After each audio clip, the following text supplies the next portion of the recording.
Hi, it's Dave. Welcome. Today I'm joined by James Douma, and today is the day after Tesla AI Day, a day for history in the making for sure. And I wanted to connect with James just to do kind of like a first reaction debrief from this historic event. James, welcome back to the channel. How are you doing? Great. Thanks for having me back on. Yeah, so what's going on? I heard you tweeted that you weren't able to sleep most of the night, or what's going on? Yes.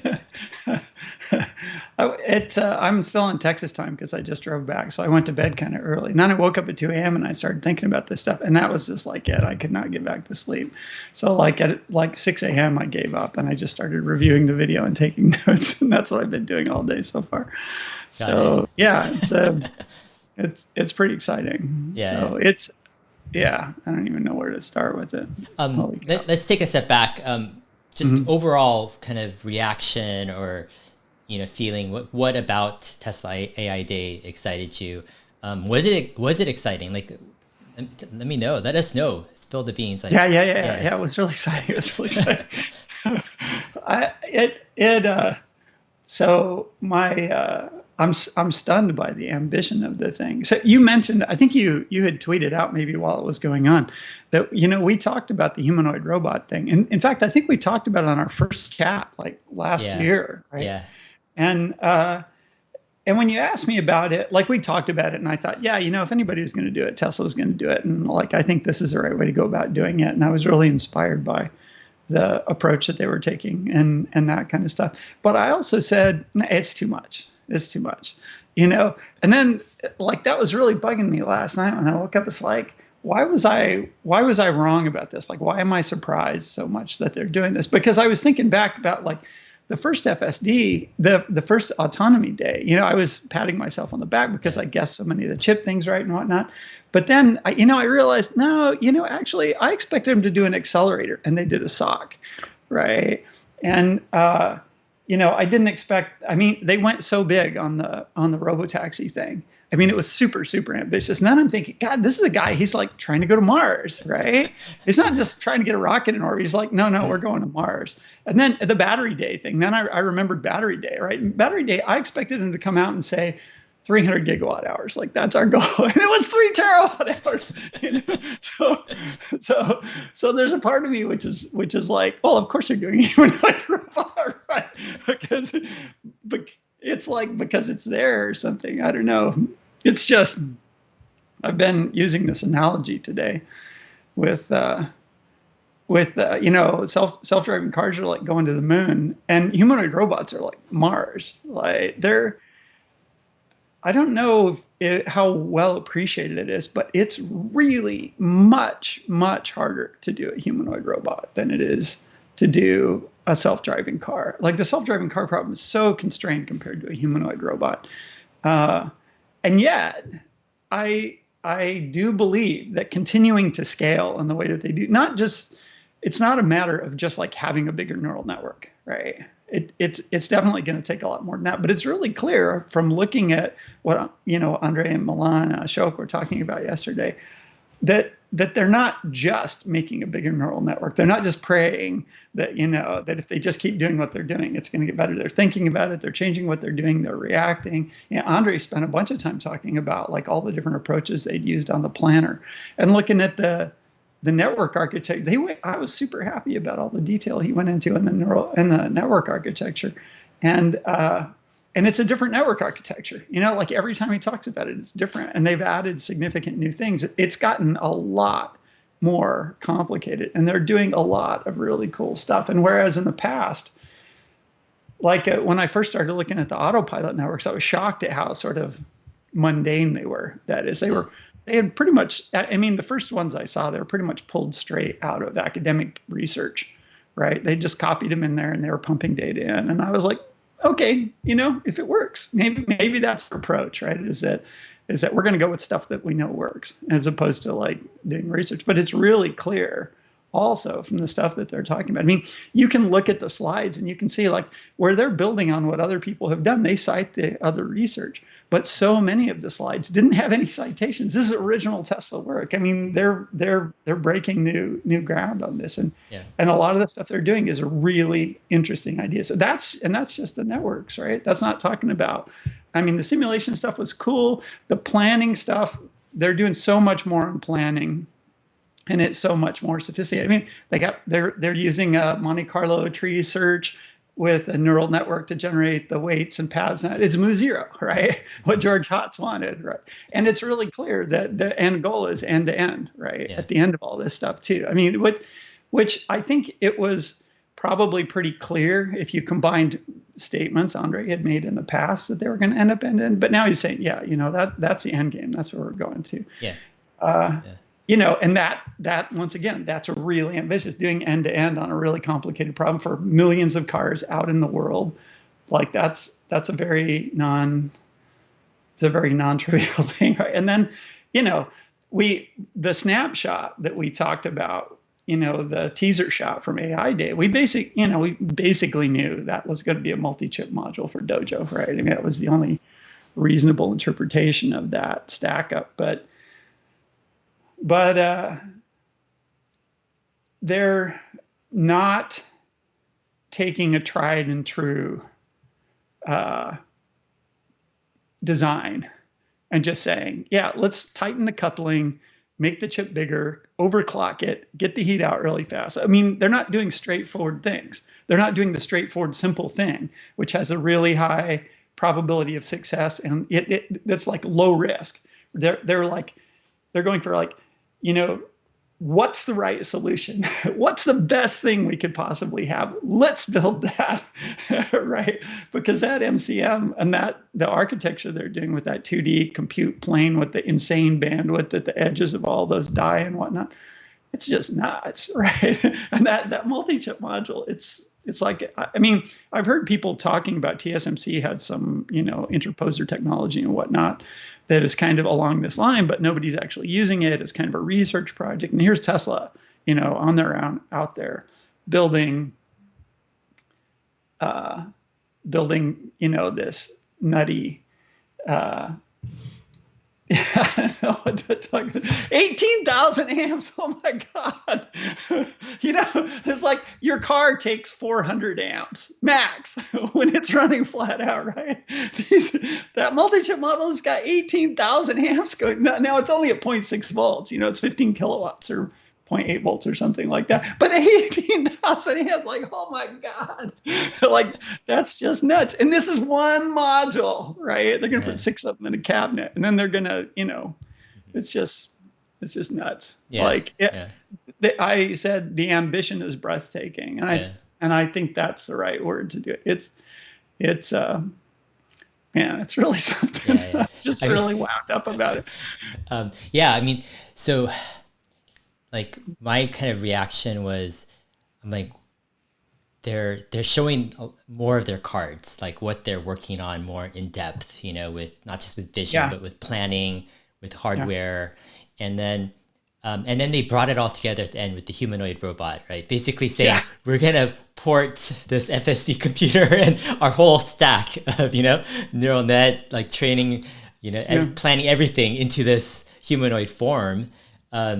Which to me, like, it's a complete game changer, because like when you look back at it, it's obvious. Yeah, you just kind of port everything over, into this other form in a sense. And it's going to take a while, obviously, for them to get something to work.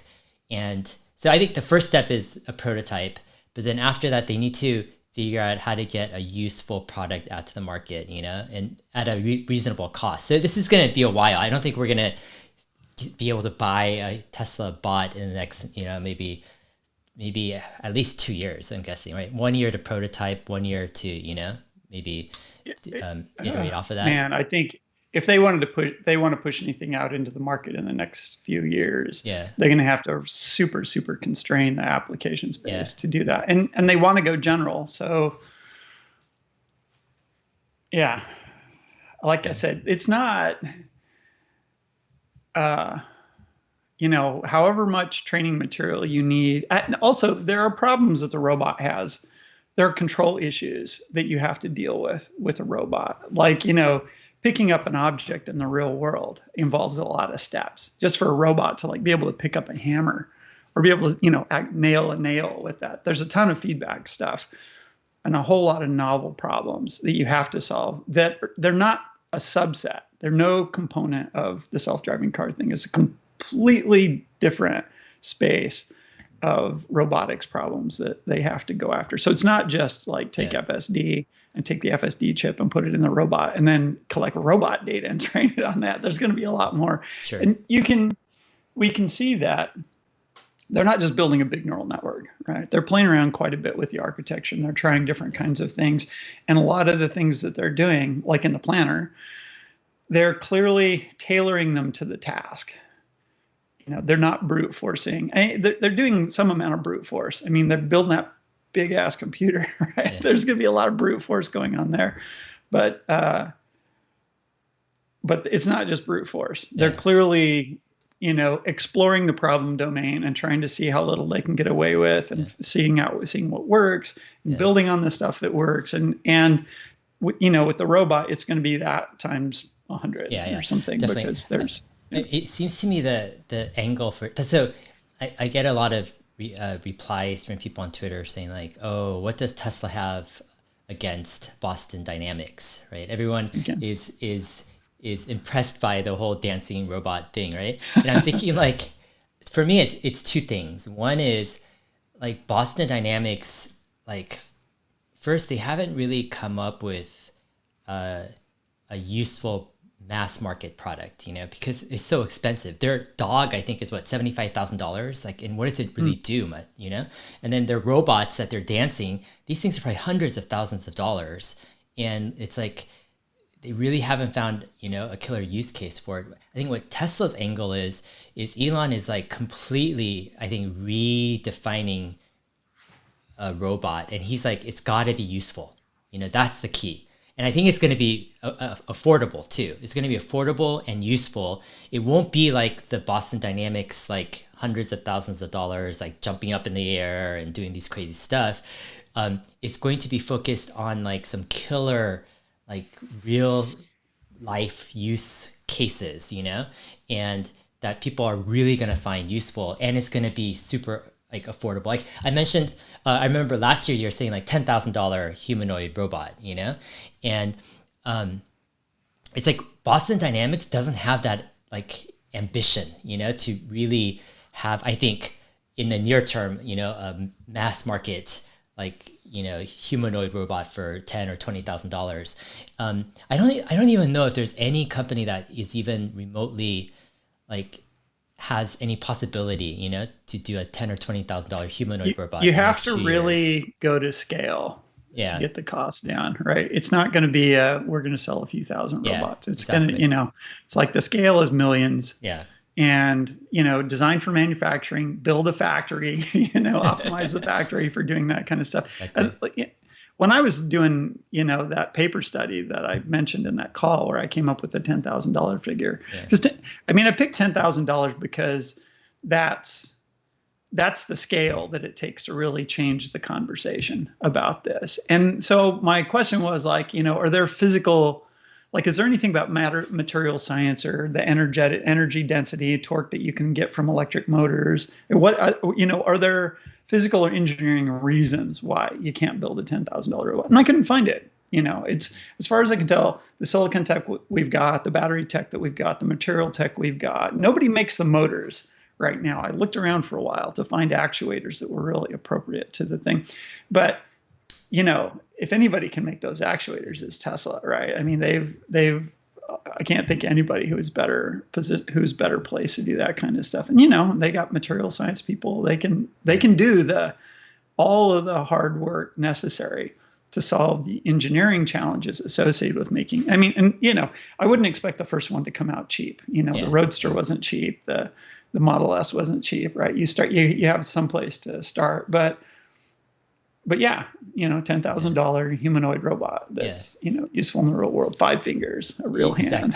Like the way I look at it is, their first iterations and the first for the next several years, we're not talking about like $1 million humanoid robot, that's like gonna have like all these joints and like talk and like like a human. This is not the path that Tesla's choosing. They're gonna do something that's going to be pretty, I think, like minimal in the sense where one of their diagrams, I think it was like 40 actuators, right? So they've already have a prototype type of drawings on this. They know exactly where to put all this stuff. So, and it seems to me like one of the biggest differentiators between all these other robot companies, especially like Boston Dynamics, is fundamentally they're looking at the robot problem as being mostly a brain problem, like a thinking problem, meaning it's not so much the movement and the actuators and the body, the hardware, which is going to be a challenge. But to get like a really useful robot, it's probably 90% or more going to be on the brains. Like how smart the robot is. It's a software problem. Yeah, it's a software problem. It's not that the hardware is easy. Exactly. But I would say that the hardware is straightforward. Yeah, exactly. It's the software that we don't have the existence proof for that's going to take real creativity. And it's worth keeping in mind that one of the reasons robots are really expensive today is because you make the hardware more complicated in an effort to lower the bar on the software, because that's a trade-off that makes economic sense in the short run. Like the software problem is hard enough that if you make the hardware more expensive and make the software easier, then that's a good, and you can make the parallel with Waymo, right? Or Cruise or whatnot. I mean, they're making their car more expensive in an effort to make the software problem easier so that they can accomplish it sooner.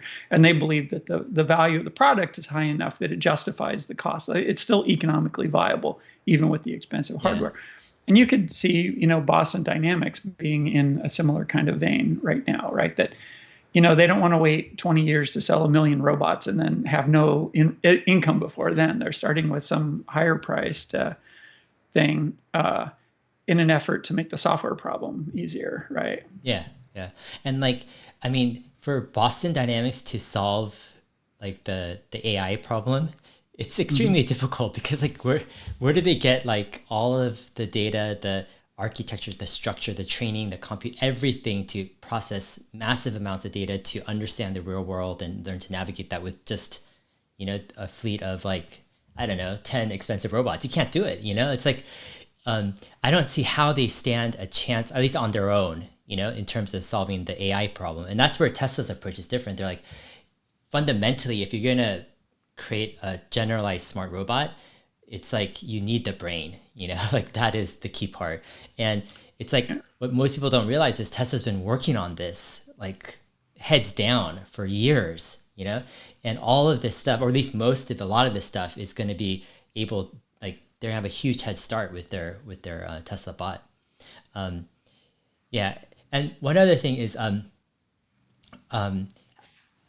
I've been watching these videos. Have you seen these videos, Robo Soccer competition videos at all on YouTube? I haven't. You've got to check these out. Snippets. Yeah, you've got to check. It's so awesome because so the vision is right. They want to like eventually have these robots beat human professional soccer players, like a professional soccer team at a soccer match by mid-century, so by 2050, right? That's the goal. But right now they have all these like colleges and labs who pit robot soccer robot players together, and some of these are small, some of these are like half human size, and it's like so fascinating because like these robots are walking and they're trying to kick the soccer ball, and it's so hilarious because like it's like clearly a brain problem because the robots actually like can kick, they can walk, they fall down, they can get up. It's autonomous, so you can't control. There's no remote control on this game.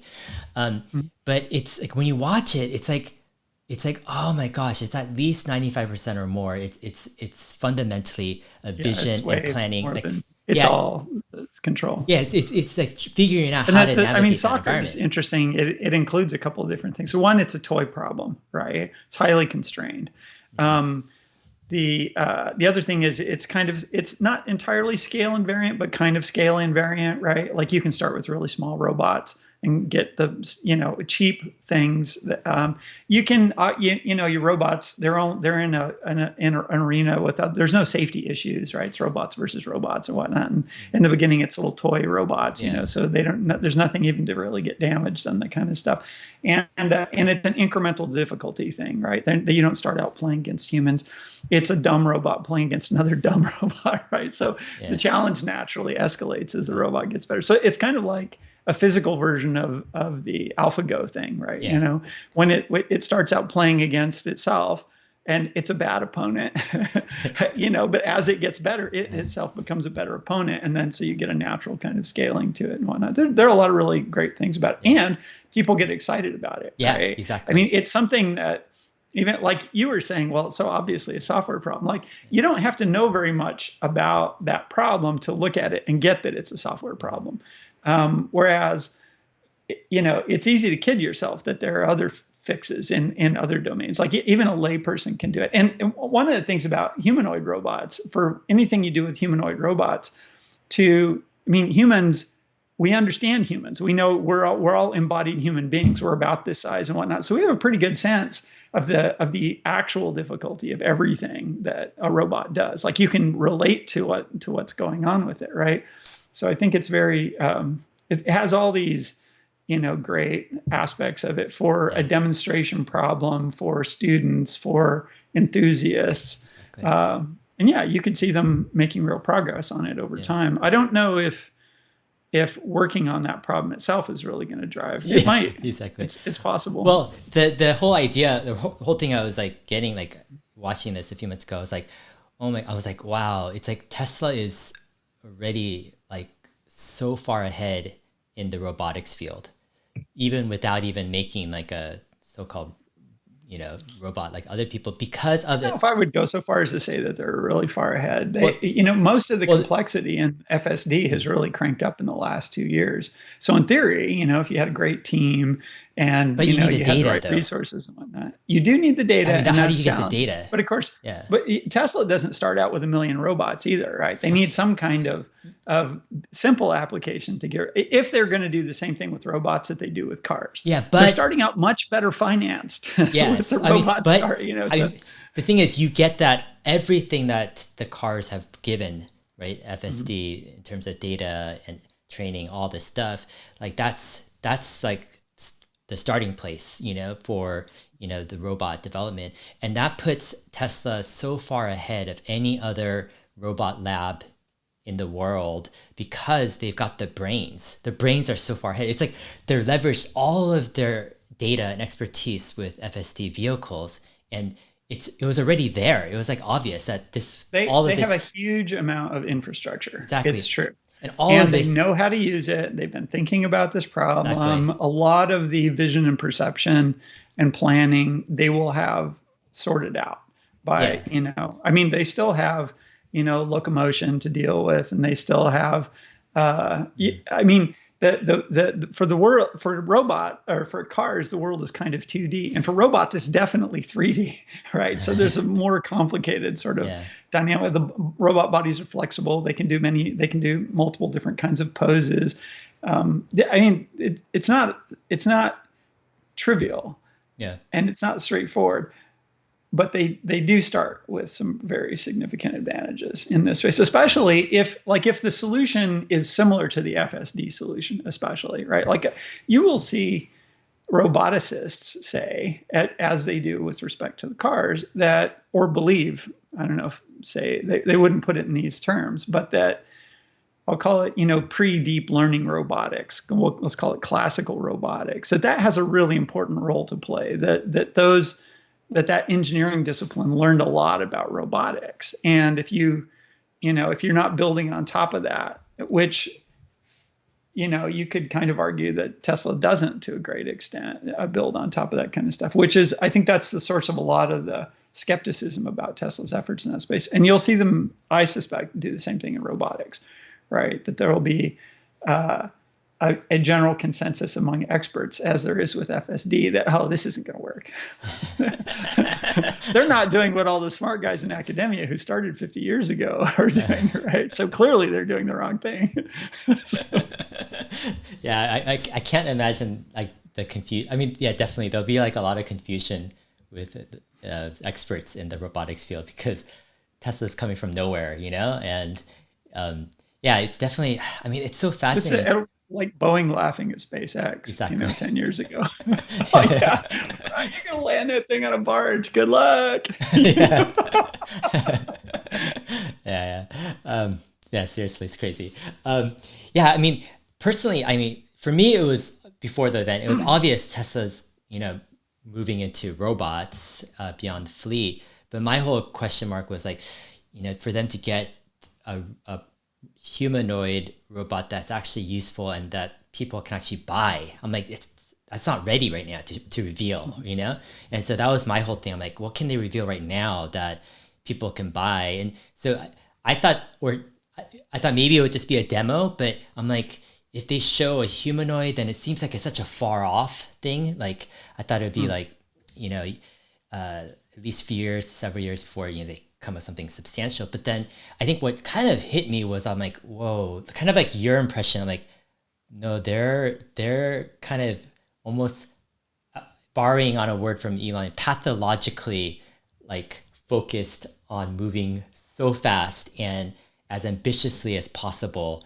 And so they could just wait on the whole humanoid stuff and, just focus on driving. But it's like this unreal type of like ambition and urgency. And it kind of reminds me of the Everyday Astronaut interviews. I don't know if you saw the 3 parts, but yeah. Elon is just like, I don't know if the word is anxious, but he's so like, let's say 1 day, 1 week, like clock is ticking. Yeah, exactly. Yeah. I'm like, where is that coming from? It's like so crazy. And we're all gonna die. He's gonna die, exactly. And the planet could die, right? Civilization could die, right? There's a lot riding on this. Exactly. And I'm like, wow, that kind of surprised me. I'm like, humanoid, like right now, announcing it and just saying we're going for it. It's unreal in like how much urgency and kind of. It's very Elon, though. Yeah. It's kind of spectacularly so, and humanoid robots, I don't know. There's so many robots out there. Mm-hmm. Factory robots are pretty, they're not exactly, it's an arm. It can lift a car. That's great, but it's pretty, it looks like a backhoe or something like that. Things that we see all over the place. So those Kiva robots that Amazon has for organizing warehouses, they're super, capable, and they're really good for that job. But it's a big Roomba, it's hard to get excited about it. A humanoid robot, like the possibilities just boggle the mind. It's easy. The engineers are going to get inspired about it and you can write all of these really interesting, I don't know if business case, you can write all these really interesting scenarios about the possibilities of this kind of stuff because people know what people can do, right? We've tailored the world to us. And so a humanoid robot that drops right in, there's, if it really has the locomotion and, object handling and, dexterity and whatnot of a human being, it drops into every single manual labor job that there is, and lots of other things. I think because they don't get tired, right? If boring, repetitive, and dangerous, what's a good, boring, repetitive, dangerous job? Cop, right? It's not, no disrespect to police officers, but it is a repetitive job. It is dangerous at times, right? And it can be extremely boring. First responders of all sorts, right? Actually, one of the things I was thinking, like the 150-pound deadlift, I can see the appeal of having, a robot that's the size of a small woman. Yeah. It doesn't have a lot of strength. They'll be very non-threatening. Yeah. Which is great. And there is this whole issue about, well, maybe it's less dangerous and whatnot. Although I will point out that, a small child can do a lot of damage if they're malicious, if they have malicious intent. It's not all about strength. But one of the things that you can't do if it's only got 150-pound deadlift is it can't be a fireman. It can't do those rescue scenarios where you have to, because at a minimum you got to be able to carry. Maybe if you send 2 or 3 robots in, maybe they can collectively carry a person on a stretcher or something. Sure. Maybe that's a good enough solution. But I think that those, if you want to be a nurse in a hospital, and this is a classic problem for one of the big challenges that nurses face in hospitals is being able to move patients around. If you got a big patient, small nurse, the patient needs physical assistance to do various kinds of things, or they're unconscious and you need to be able to manipulate them. That's a big challenge for nurses. And that seems like a great application for a robot that can't catch COVID, for all kinds of useful properties that this thing would have. Yeah. So I suspect that they'll back off on trying to make it super limited in terms of its physical capabilities because a lot of the jobs we want humans to do require roughly a human level of strength. Many of them require the strength of a strong man.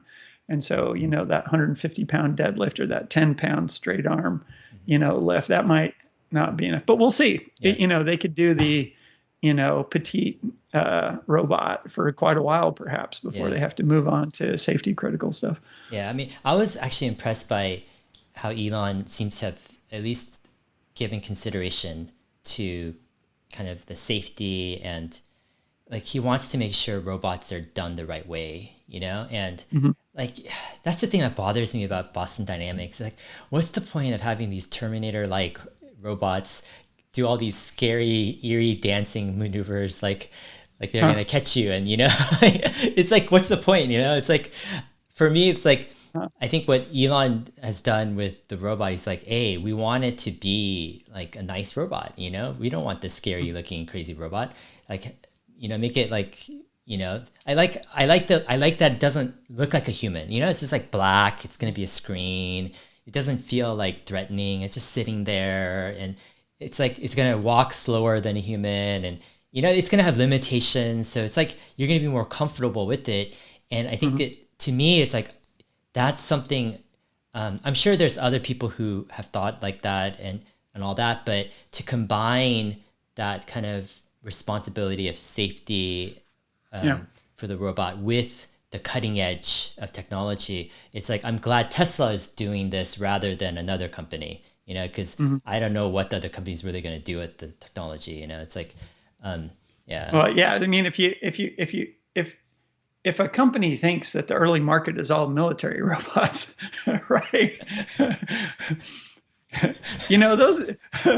Those guys like things that say death from above, and they're all that kind of thing. If it's not a Reaper or a Predator or something like that, then doesn't fit the ethos really. So yeah, warm and fuzzy is not one of the things that's going to give you a lot of sales in the military space. So yeah, it as a the kinder, gentler robot thing is.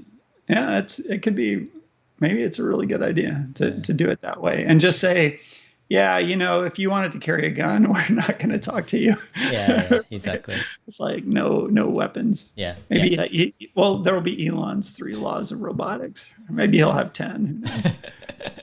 Exactly. So I was thinking one of the possibilities, maybe it was they could have released or shown a dog, because you have Boston Dynamics dog. Grimes had a TikTok video of her playing with it before the event or a day or two before. And then Xiaomi, the Chinese phone and tech company, they released a dog, kind of a so-called AI dog. There's other people working on stuff like that. But I don't know, what do you think about Tesla? I mean, that's definitely a possibility, right? I mean, they could take there are a lot of attractions to doing a dog. Yeah. And one of the classic rationales for doing a consumer dog first before you do something. I mean, not only is locomotion easier and it's lower to the ground and you don't have to worry about damage and blah blah blah. There's, but it seems friendlier. People, a dog is a friendlier thing than, especially I noticed that the Spot dogs, they don't look like the Atlas robots, right? The Atlas robots are kind of intimidating, and it's not just because of their size. There's something about the level of mechanism, and then.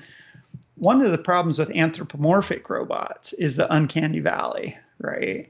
Is that humans read things in body language of humanoids, right? And so you don't want your robot to move in a way that seems menacing, right? Which you can do super unconsciously. I mean, you can just be efficient and come across as, and I think one of the things about a dog is that the space of solutions that you can explore before it becomes intimidating to people is much larger, right? Yeah.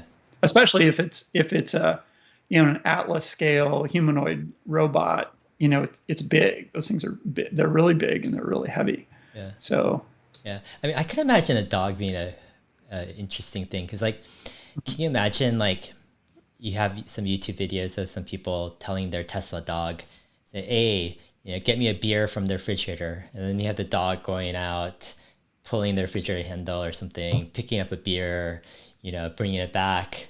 They take a beer and, "Hey, find my keys for me."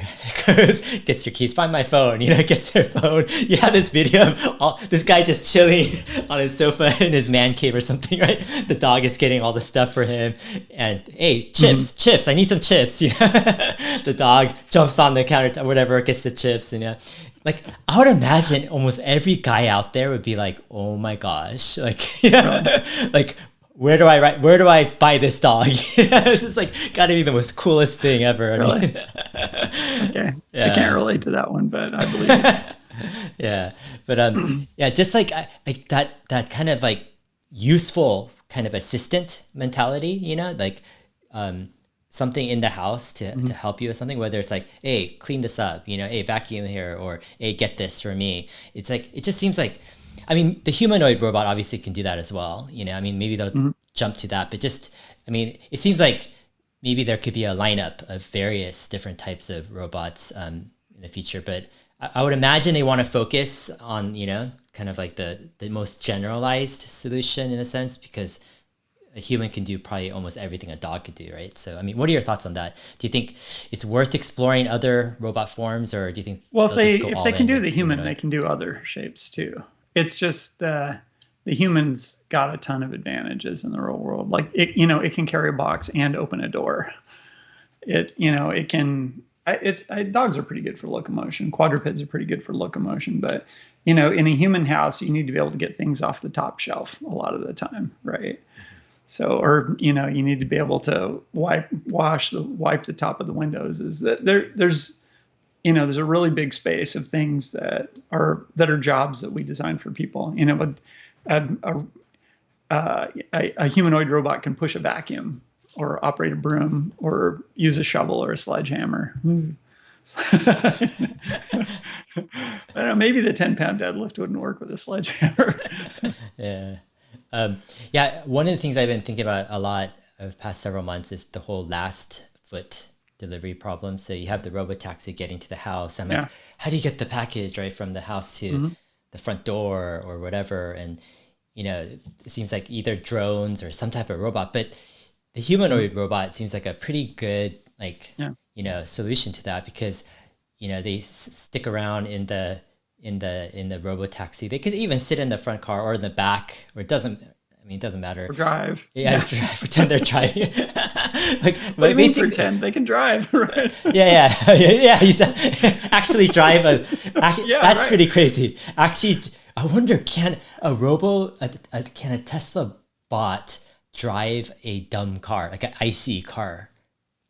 It should be able to. Yeah, that's crazy, if it's got the general utility, because the point of a general humanoid robot is that it doesn't require the robot to have higher cognitive faculties or be able to do calculus or play chess or whatnot. Not that would be a problem for a humanoid robot. I mean, those things are rather easy for computers in certain respects, but especially if it's got an internet connection, which a Tesla robot definitely will. Yeah. But just the general physical abilities of a human being, right? And so if you have the basic perception of a human being and you've got the basic physical abilities of a human being, then you can drive a car. Right? Yeah, that's insane, man. I can't imagine the day to see a Tesla bot jumping in a dumb car and actually driving it. But yeah, it's interesting with this we would put them on scooters, right? Oh yeah. What do you mean? Yeah, it's like, well, if you get a robot that's going to deliver a package, right? It can, put the package in a bag, put it on a backpack, or have a scooter and just set Got the it. box on the back and get on the scooter and go, right? I mean, Yeah, what does a that's robot true. need a car for? It can use a scooter, Yeah, right? actually, yeah, yeah. You could, actually, that could So they be, take way less space in cities. They use way less energy, right? They're yeah. super energy Actually, that could efficient. be the whole And a last robot's foot. not in a hurry, right? Yeah, It doesn't have to go 60 miles an hour. It can go 20 miles an hour. yeah, that's the whole last foot food delivery problem solved there because like you don't need a robo taxi to deliver pizza or your dinner. You need something super cost efficient. So yeah, I mean, Yeah. if you get Well, anything a human on a bicycle or a human on a yeah scooter could do, a yeah courier or delivery. Yeah. yeah if you get a Tesla bot on a scooter, go deliver your dinner to your front porch. I mean, my goodness, it's crazy. Or like if you live in an apartment building. I mean, the Yeah, great thing about a robot is that, especially is that in urban environments it can integrate really well, right? And in rural yeah, environments you've got more space, things can be wheeled. hmm, You've got maybe there's enough space to have a drone heliport in your backyard or something like that for yeah, you. But if you live in a high rise in China, right? yeah, It's an old high rise in China, right? A, yeah. a robot works a lot better for being able to get your chow mein to your door, right? Yeah, yeah, definitely. Yeah, it's so crazy fascinating because like here I was thinking the last foot delivery problem they would have some type of like more simple robot, but then it ends up being they're trying to like it's basically like disrupting the UPS driver himself, like taking the box out of the car, delivering it, and it's gonna look like I don't say look like a human, but it would be like a human form of this robot taking the package to your doorstep, and yeah, it's like I don't know.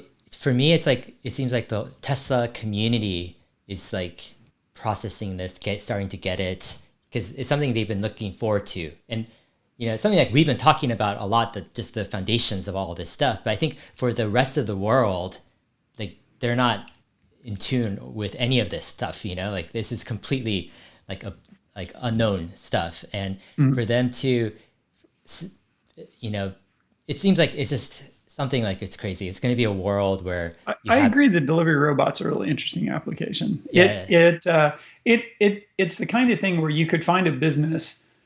There are lots of medium-sized businesses where you could potentially employ one of these things. So, if it can locomote in the world even slowly, and it can carry something, right? yeah, You've got a basic delivery system, and that might be a good place to start with super minimal functionality. I mean, it has to not bump into people and be able to navigate around a city at the base level.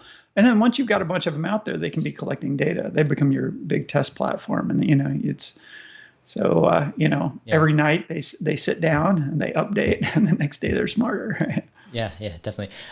One of the other areas I'm excited about with Tesla Bot is just elderly care.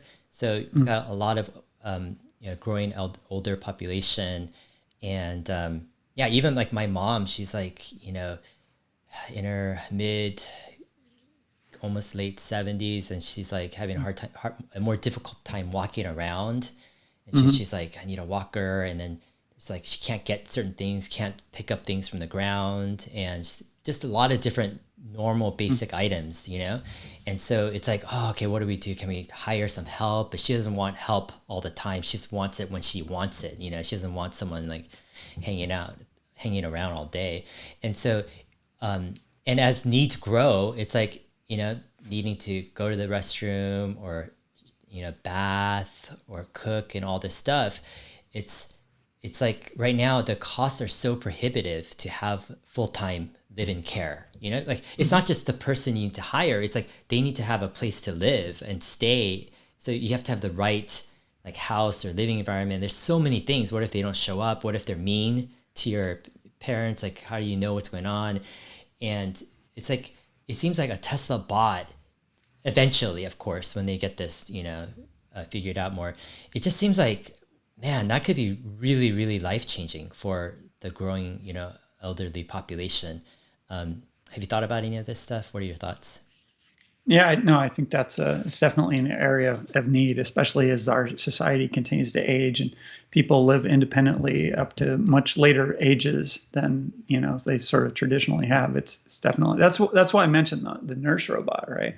Because that's another application where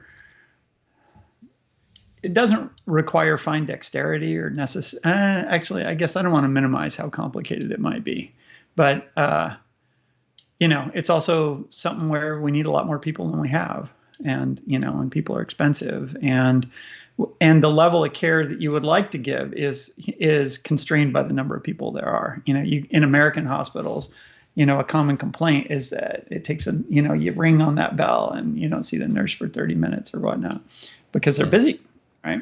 Yeah. Hospitals are busy. Yeah.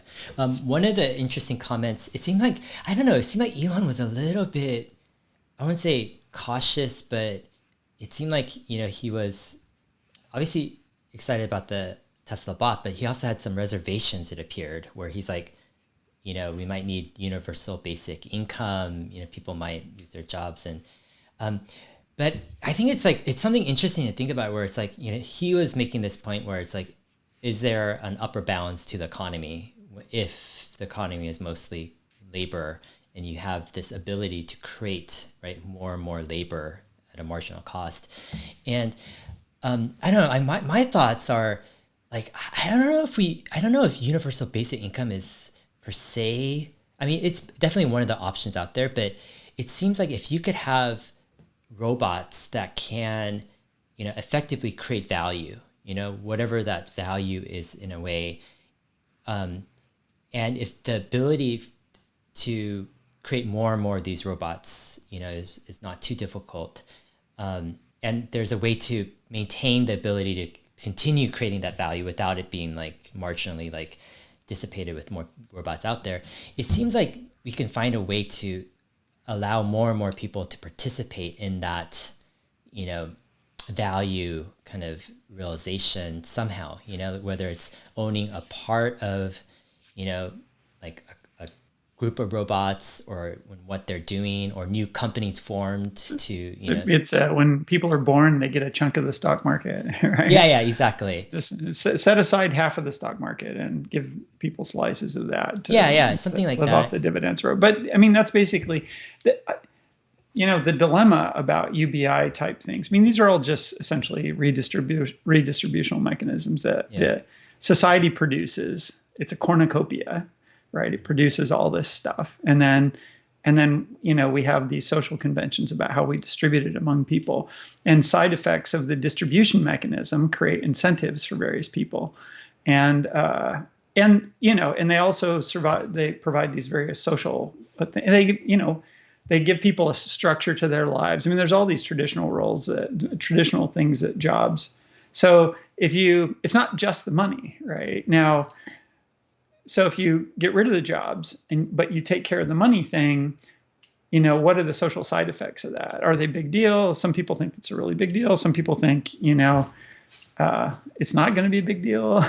I don't know. Places that suffer a lot of unemployment that make rapid transition to large amounts of unemployment, even if they get external infusions of cash, so people don't starve, they seem to undergo a lot of social upheaval. At least, that's my perception of what goes on there. So, I mean, having unions, for instance, is kind of an intermediate step where, essentially you have labor negotiates to get a cushy job and get paid well for it, right? So it's not like all the way to getting something and not doing anything, but you've got sort of this intermediate thing. Maybe you work fewer hours, the job is really safe, whatever the deal is, and it's well compensated, right? Yeah. So breadwinners can still win bread for their family. Because, I mean, as it is, most Americans don't work. I think only 40% of the population or 35 actually has a paying job. And the rest are children or retired or, they work from home. They take care of their parents or they have a partner that does the earning and that kind of stuff. So you don't have to make sure everybody has an income, but everybody has to have access to some source of income via some relationship that they have, whether it's with the state or a family member or something like that. Yeah, so I don't know, but I worry that UBI is simplistic, Yeah, right? yeah, That it, and I might be overthinking this. It's possible that UBI works, but I suspect that it's not a super easy transition. And right now, people do the math, and the math like doesn't look very good, yeah. right? Agree. Yeah, definitely. Yeah, I have similar The flip concerns. side is we're learning that we can just print money and everything keeps working. Right? I don't know how far that For goes. now, yeah. Until who So knows? far it's Exactly. working. Right? Yeah, so far. Well, the party lasts, right? I was thinking about this idea of what do you think about a monthly recurring revenue model for the humanoid robot? So rather than just the upfront payment, because if you think about it, a lot of this stuff is like the robot's going to need updates, and these updates are extremely important. You know, You know, it's I this I spent a lot of time. We never actually did have the follow-on conversation about the robotaxi economics, but after the conversation where we talked about robotaxi economics, I went off and spent a bunch of time trying to drill down into the basics of that thing, and it makes my head hurt how much like there are things about robotaxis like if you make certain assumptions, there are a bunch of things that we know about how big the taxi business is and what people spend on cars and how big the transport business is. And there are all these numbers that you can plug into the model. But even so, it's really hard to like narrow the likely business model down. Like there's so many ways it could unfold inside that space because a lot of it turns on public perception of safety and utility and the social status associated with these services, what they say about you. Which are all things that like I can't find numbers on really. There's all kinds of factors that seem to be pretty like when I was looking into like why do people buy certain cars, and it's a freaking mystery, right? It's really hard to figure out like why somebody buys a Mustang versus a Corvette, much less a Mustang versus a minivan. There are lots and lots of people who buy Mustangs would be better served by a minivan, and lots of people who buy minivans could easily afford a Mustang, right, if they wanted to. So it's not just about cost. There's all of these emotional components of that kind of thing. Anyway, so my experience with looking at the robotaxi model, which seems to me like much more constrained than the humanoid robot business model, makes me feel like it's really hard to have any confidence about any. I mean, it's fun to speculate, and you can toss all these things out there, but trying to actually figure out what the likely outcome is seems just so uncertain. Yeah. It's very hard to have any confidence in anything that you can say about it. Yeah.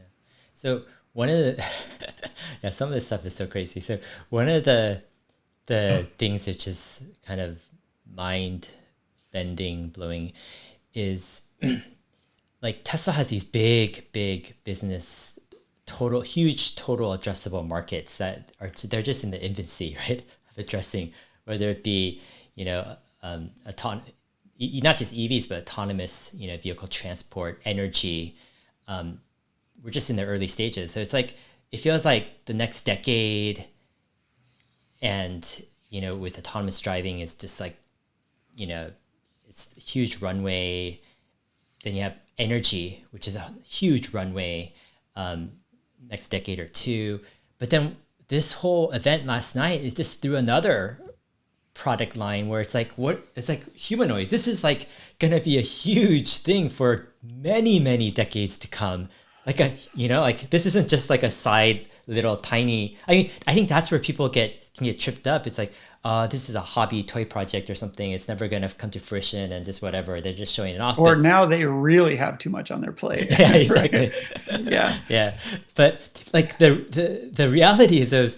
Like, I think they can get this thing to work, and I think it might take a little bit longer than, of course, maybe like some people would, the Tesla fanatics would want it to, they want it just to be. It's going to take right a now while. In a few years, but it's going to take some time to get to where it's like super awesome and super amazing in so many ways. But it's like, this is like multi-decades. Like we're talking about like, and the total addressable market. I mean, I'm just thinking like, it's not just all human labor, yeah, right? Yeah, it's all human labor. And then it's like, how many like how many Or it's not bots? all human labor. It's all human labor if we had unlimited, if we could manufacture unlimited humans, right? Yeah, Because the human labor exactly. market at times is much larger than the potential human labor market can be much larger than the number of human. I mean, the Yeah, truck driver, the potential truck driver market is a lot bigger than the actual truck driver market today, yeah, because there's this huge shortage of truck drivers, right? yeah. So I mean, I was just thinking like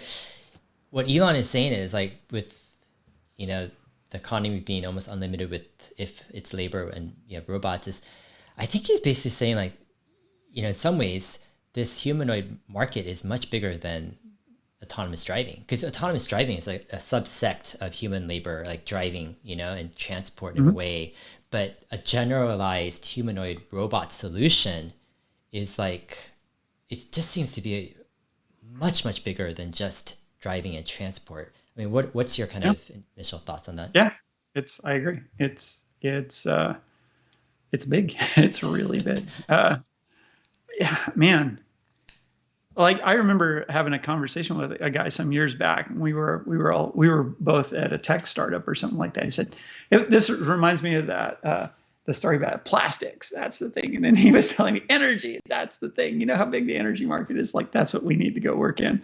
And every I think about that conversation I had with him all the time, because it was like Tesla, yeah, energy, energy, like it's so big and they've barely gotten started, and the Yeah. addressable market is just nuts. I mean, transport is bigger. Is it bigger? I'm not sure if it's bigger. I forget, but energy's like on the same scale as transport. And like what aspect of the future of the 2040 energy market is Tesla not addressing, right?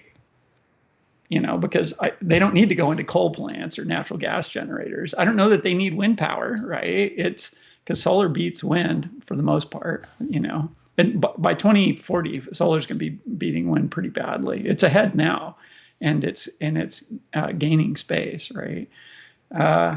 If you got solar and storage, and apparently they've applied to become a utility in Texas, and it's distributed, you don't really need a lot of transmission lines. The better your infrastructure is, right? It's like everything. Yeah. Solar and storage. I mean, it's a big chunk of all of the energy market. Just if you've nailed those two, if you've nailed solar and you've nailed storage, Yeah. yeah, it's an utterly big market that they're going after. Starlink. This is a SpaceX thing, but that's like all communication, right? Like, what can't you do? If you have Starlink and you put repeaters on the ground, right? Because a Starlink terminal, you can sit it on top of an LTE antenna, and it's a cellular base station, right? I don't know if you remember, but cellular. There was a while they didn't end up doing this, but picocells were this thing. 15 years ago, maybe, or 10 years ago, where people were thinking that one of the solutions to the cellular bandwidth crisis, when there was kind of a bandwidth crisis at the time, which ended up getting solved by opening up more spectrum and going to more sophisticated modulation techniques. The signal processing that goes into cellular that provides with these crazily high bandwidths that you can get like gigabits to a cell phone these days.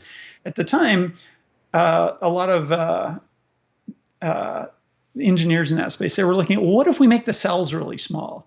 Like every house has a cell, every building has a cell, right? Or maybe, a cell per floor, and they called those picocells. And the idea with them was like you made these little cell stations and you just network them all together with the infrastructure that's already in the city. You just have really, really small cell stations all over. I mean, the concept is still sound, right? But you can do kind of an intermediate scale thing like that, where you have something the size of a pizza box that you plug into a wall somewhere, and it's got Starlink coming out the top and cellular coming out the bottom, right? As long as it can see the sky.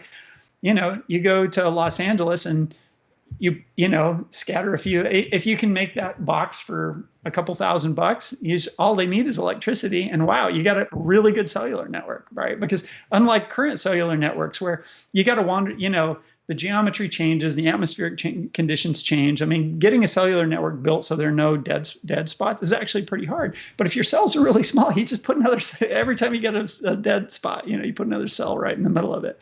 And, you can get arbitrarily good coverage. And of course, in the country, you don't even need that, right? If you're in low population areas, you just use bigger, more powerful transceivers for your cellular. And so if they make a cheap base station and they've got 42,000 satellites in the sky, that's global telecommunication. It's like low latency, high bandwidth. It's everywhere. And you can make the terminals arbitrarily cheap if you just have this intermediate stage. I mean, it's so straightforward from because the hard part is Starlink. That's the hard part, right? Once they've got Starlink, like if they want to do the other thing, okay, so you own transportation, energy, and telecommunications. What else is there? How about all human labor? Exactly. It's just, oh God. Yeah. Wait. So I want to go back to this cellular option here. So, are you saying that they could actually create like do you think they can create a nationwide like cellular network if they wanted to, or like or per city or geography, just kind of blanket an area of these like. Yeah, so there's the thing I was talking about, making picos. I mean, they wouldn't call them pico. Pico cells were smaller. You'd probably want to do slightly bigger cells because now we have LTE and we have these advanced modulation schemes. But if you have a box that basically converts satellite into cellular, and you put them on city block grid or something like that, there you go, cellular network, right? First stab, and then you go around looking for where you don't have a good signal, and you add one more there, right? And the main constraint is that the boxes you put in need to be able to see the sky, so they put them on the roofs of buildings or whatnot, and all they need is power, crazy. right? Yeah, I mean that's crazy because so anywhere you have power, you can just put a lot of these little boxes, and boom, you have a really good, super high bandwidth, super low latency cellular network. I mean the crazy thing is, like, that's awesome monthly recurring revenue, Yeah. It's like, I mean, you just need to provide like, comparable service, for a cheaper price or something, or a better service for the same price.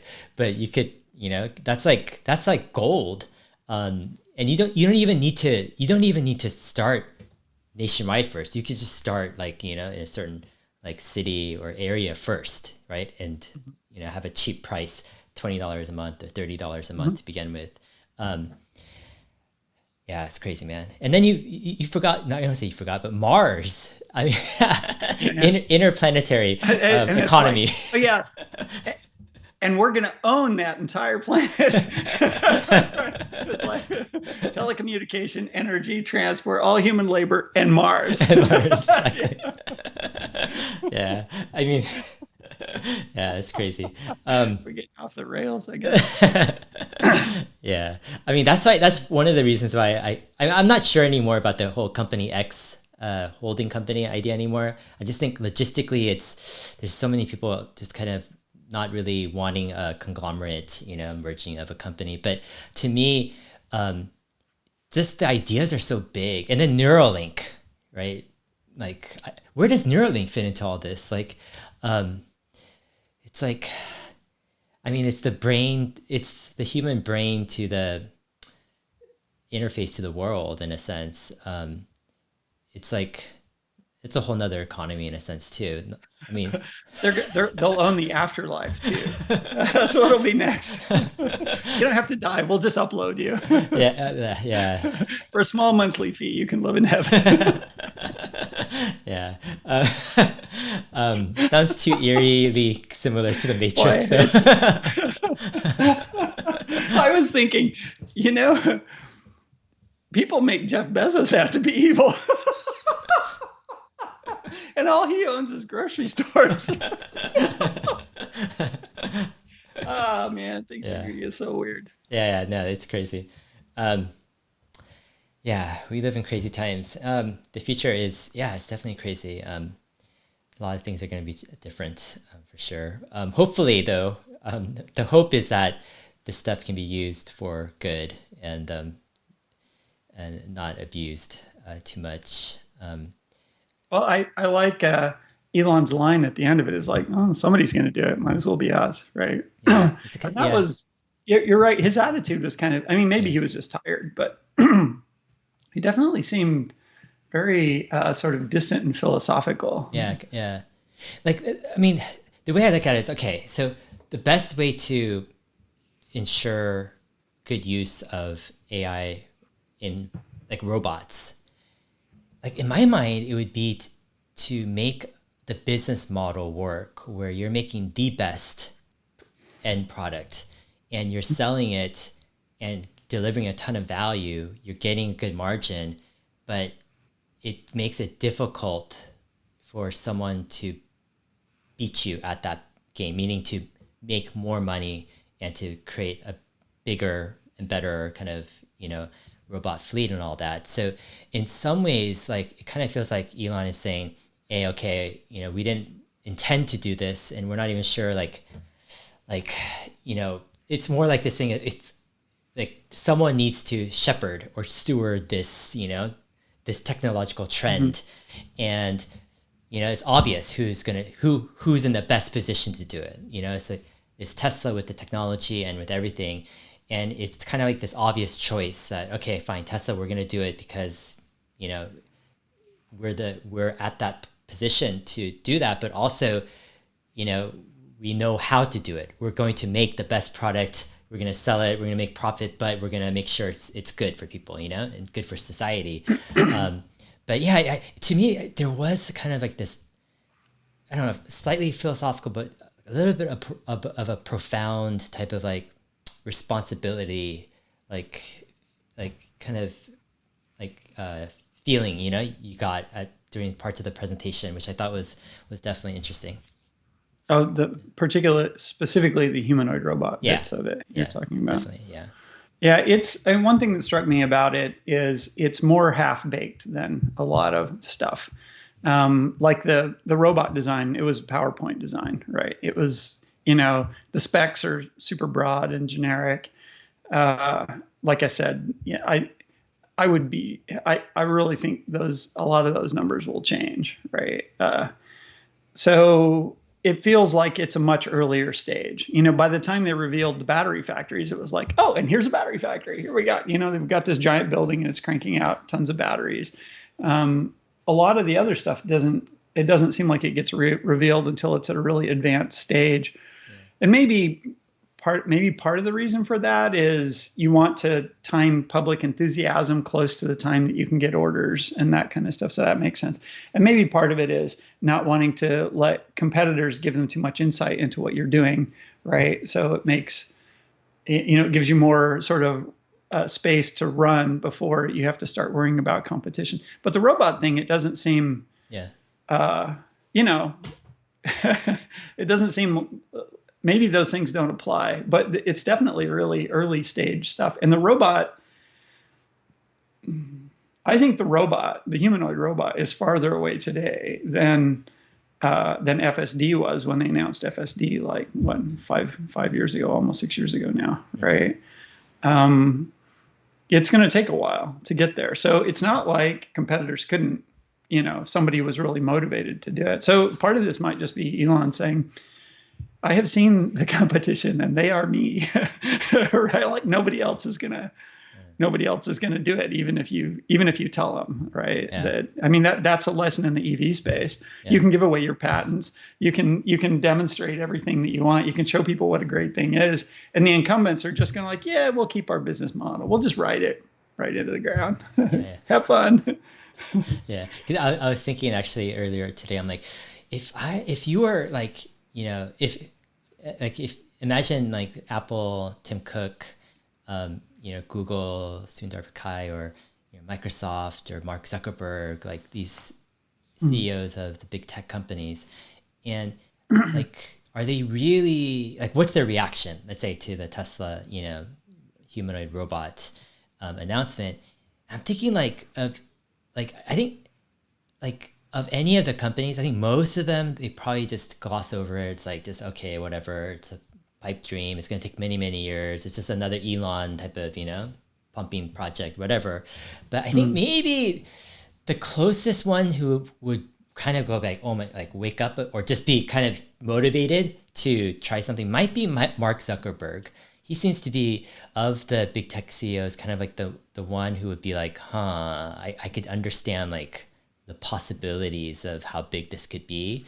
I'm not sure what they could do really, but it just seems like maybe he might be, one that catches it early. But I don't know. What's your take? Do you think that there's any big tech CEOs that might be kind of? I would have picked Larry and Sergey, although I got no idea. It's been so long since it was possible to get a read on their interests and what they're doing that they seem to take this stuff really seriously. Zuckerberg, on the one hand, like it definitely seems like a big chunk of the stuff he's really interested in feeds straight into Facebook's like core businesses. And you could see him saying, Elon is a useful fool if he gives people lots of free time, right? Because what are they going to do with it, right? Play VR games on Facebook, maybe. So is he interested in outcompeting that?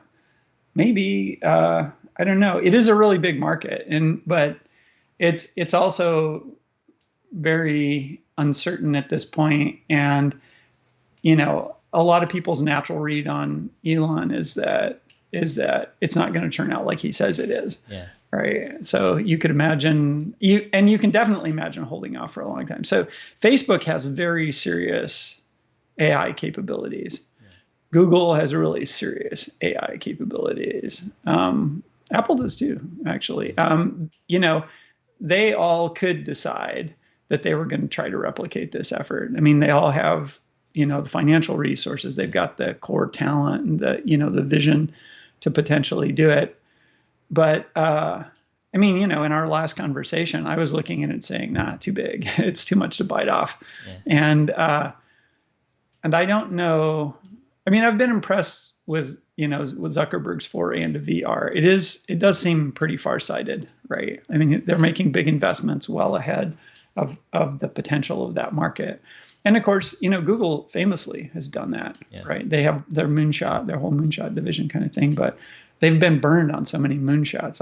I wonder if maybe they're not getting more leery of putting billions of dollars into something decades ahead of when, but they could, right? It'd be nice to have competition. Yeah.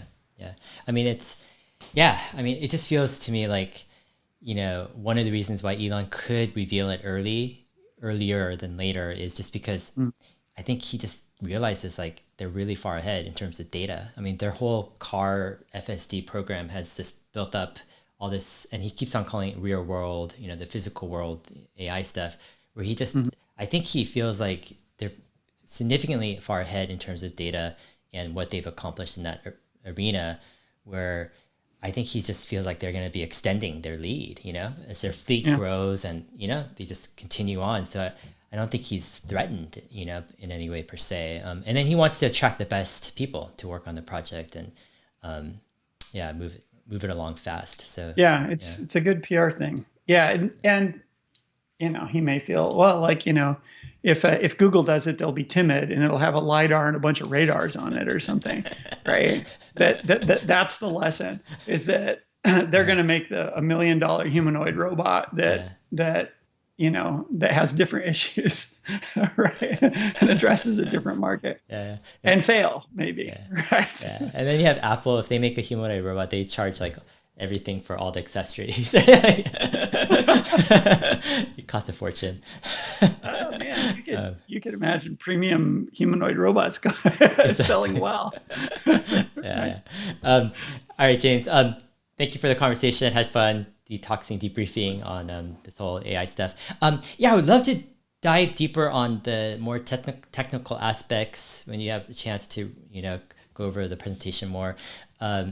Perhaps like, I'm getting people wanting like a deep dive on, the sections, but I was thinking I need some time to digest. Yeah. If you could, still, I've been going through I'm still compiling the reading list. Oh, got it. Okay. So it's going to take me a little while to get through it. Okay. Yeah. There's a lot of stuff. Take your time. If you could like screenshot like different slides and then maybe like we can do episodes later, like per section, maybe like even follow the sections of the presentation. Oh yeah, like an that would be episode, an interesting way to and do then it. we I'm just sure we like could do go an through hour this. each on the four Yeah, main sections. yeah, exactly. Just go through the screenshots, and we'll try to bring it down to earth for people to understand more in layman's terms. Yeah, that's good. But awesome, man. Take your time, and yeah, have a great weekend. Nice chatting, and for all those out there, yeah, it's been a fun journey through all this Tesla AI stuff.